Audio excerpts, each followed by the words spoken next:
So let's show you how this all played out as the president undermined his top medical experts on stage. Once again, they're being forced to push back hard against President Trump's latest suggestions for treating the coronavirus, one of which included, stay with me here, injecting people with disinfectant.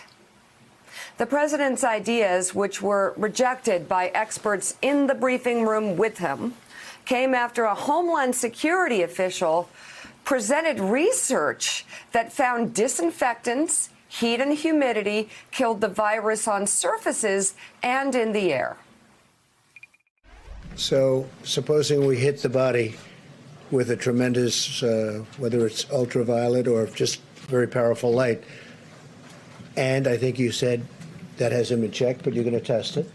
And then I said, supposing you brought the light inside the body, which you can do either through the skin or in some other way. And I think you said you're going to test that too. Sounds interesting. Right, and then I see the disinfectant where it knocks it out in a minute, 1 minute. And is there a way we can do something like that by injection inside or almost a cleaning? Because you see it gets on the lungs and it does a tremendous number in the lungs. So it'd be interesting to check that. So that you're going to have to use medical doctors with. But it sounds interesting to me. A lot of people have been talking about summer. Maybe this is one of the reasons. I once mentioned that maybe it does go away with heat and light, and people didn't like that statement very much. The fake news didn't like it at all, and I just threw it out as a suggestion. But it seems like that's the case. It would be irresponsible for us to say that we feel that the summer is just going to totally kill the virus and that if it's a free-for-all and that people ignore those guides. That is not the case. The president mentioned the idea of cleaners with bleach and isopropyl alcohol. You mentioned there's no scenario that could be injected into a person, is there? I mean, no, I'm here to talk about the findings that we had in the study. We don't do that within that lab, our lab. So I would like you to speak to the medical doctors to see if there's any way that you can apply light and heat to cure. You know, that if you could, and maybe you can, maybe you can't. Again, I say maybe you can, maybe you can't. I'm not a doctor, but I'm like a person that has a good, you know what. But sir, you're the president. Deborah, have you ever heard of that? The heat and the light relative to certain viruses, yes, but relative to this virus? Not as a treatment. I mean, certainly fever is a good thing. When you have a fever, it helps your body respond. But not as, I've not seen heat or light. I think it's a great thing to look at. I mean, you know, okay. Respectfully, sir, you're the president, and people tuning into these briefings, they want to get information and guidance and want to know what to do. They're not looking for rumors. I'm the president, and you're fake news. And you know what I'll say to you? I'll say very nicely, I know you well. I know you well, because I know the guy. I see what he writes. He's a total faker. So are you ready? Are you ready? Are you ready? It's just a suggestion from a brilliant lab by a very, very smart, perhaps brilliant man. He's talking about sun, he's talking about heat, and you see the numbers. So that's it. That's all I have. I'm just here to present talent. I'm here to present ideas, because we want ideas to get rid of this thing. And if heat is good, and if sunlight is good, that's a great thing as far as I'm concerned. I guess if you could collapse the past 3.5 years of madness into one clip. That would be it. That might be the clip. That's where why Fox News or Sean Hannity went crazy on you last night. Probably couldn't even bring himself to start with that. Well, he's been doing it for years. He's got this really strange obsession, and I hope for his sake he gets past it. But they had to fill time with something beyond that ridiculous claim by the president that he wasted everybody's time with. And you saw Dr. Birx. Ron Fournier had the greatest tweet, watch her soul slowly die. Nothing but respect. She was so disgusted with him. Yeah, Dr. Birx and Dr. Fauci, they're hanging in there to try to save lives.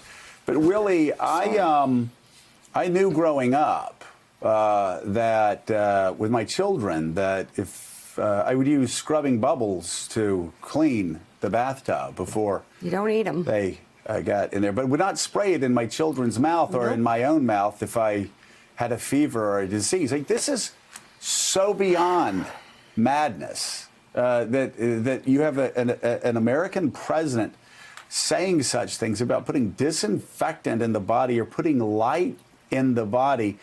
It is so beyond parody that if you wrote this for, let's say, Veep, nobody would believe it. And again, not funny, because by probably the end of this month, more people will have died from this coronavirus that Donald Trump said was going to go away, said it was a hoax, that the media's coverage of it was a hoax. Sean Hannity said the media's coverage of it was a hoax. More people will be dead of this so-called hoax that the media was pushing, according to Sean Hannity and Donald Trump, than died in the Vietnam War. Over the next week, we'll probably go beyond 57,000. And again, the fact that we're near the end of April, after losing trillions of dollars, 50,000 lives. After more lives have been lost here than were lost in both Iraq wars, in the 20-year Afghanistan war, September 11th, the Revolutionary War, the War of... I could stack them up. Donald Trump is now at the point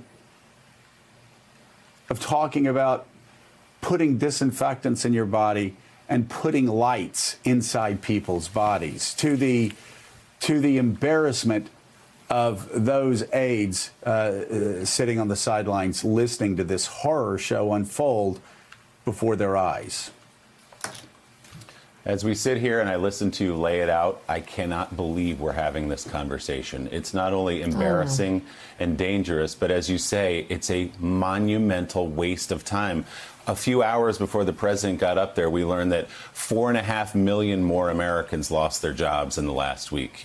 More than 25 million just over the last month have lost their jobs.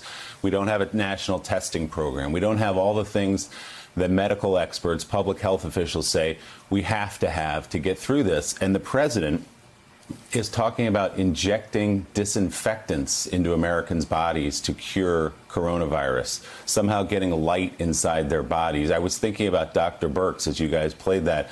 She spent her life fighting infectious diseases, leading the fight against HIV around the world, spending her life in these serious conversations. And she has to actually entertain the idea of the most powerful man in the world in front of all those TV cameras turning and saying, what do you think about this? And she has to say, well, it's not as a treatment. We can't treat people by injecting disinfectant and light into their bodies. She had to actually say that publicly. So let's see what doctors are saying about this. Another one, expert Dr. Vin Gupta, global health policy expert. We've had him on the show. He says this, quote, this notion of injecting or ingesting any type of cleansing product into the body is irresponsible and it is dangerous. It's a common method that people utilize when they want to kill themselves. That's a quote, John Heilman, from Dr. Vin Gupta, a leading public health expert and an emergency room doctor who's treating coronavirus patients themselves. I don't really even have a question for you, John, but what are your thoughts about what you saw up there yesterday? Well, I mean, you guys have hit the high notes or the low notes. I mean, it's beyond, you know, there's a kind of surreal quality to it, and it's not even an episode of Veep anymore. It really is. You have to be talking about cartoon parodies at this point. The Simpsons you guys played, I think, was right. But I mean, here's the serious thing a very basic thing, right? You think about how completely divorced from reality the president is. I want to go back to the beginning of the week. We're sitting here on Friday. On Monday, the president of the United States stood up and said, as he was talking about the overall death toll from this pandemic, he said that, you know, it looks like when all is said and done, we're going to be probably at about 50,000, maybe 60,000 when all is said and done, when it's all over, 50, 60,000. That's what he said on Monday, right? We're sitting here right now, it's Friday, and we're at 50,000. The president apparently doesn't know even the basic reality of how many Americans have died. You could never have said on Monday knowing that we were already in the 40s, thousands of deaths, that you thought that the total number of deaths from this pandemic would be 50, maybe 60. We're gonna pass the 50 threshold today, and we're gonna, and short of a miracle, we're gonna pass the 60 threshold sometime, next week. So the president's utterly divorced from all these realities, and then you get to the delusion. And I think, Willie, to your point, has been an ongoing question throughout since Donald Trump has started taking that podium for a couple of hours a day or 90 minutes a day. Now it's over a month that he's been doing it. People have raised questions. Joe Scarborough has raised this question many times in the course of the last few weeks, which is why do the networks take these ramblings of the president, these insane, misinformation-filled ramblings? Maybe there's some system that we should devise collectively as a news media to not to deny the president a podium entirely, but at least to not take them live, to look at them, have a chance to fact check them, to vet them. It seems to me that the argument for that is now triply strong, because we're now not just talking about giving him a platform to try to advance his political fortunes, but whether it's with hydroxychloroquine and now with these notions of ingesting disinfectants, the president's misinformation is now actively endangering the lives of Americans who are watching him on television, Americans who follow the president's musings, who follow his instructions, who follow the things he's saying, are at risk of killing themselves. And so I think that genuinely we have to have a serious conversation about if the president's going to be saying things like this, not just lying, but lying in a way that could kill Americans. I think people have to really have a serious conversation about whether it is responsible to continue to allow to broadcast these things end to end when the president's on the podium live. Thanks for checking out MSNBC on YouTube, and make sure you subscribe to stay up to date on the day's biggest stories. And you can click on any of the videos around us to watch more from Morning Joe and MSNBC. Thanks so much for watching.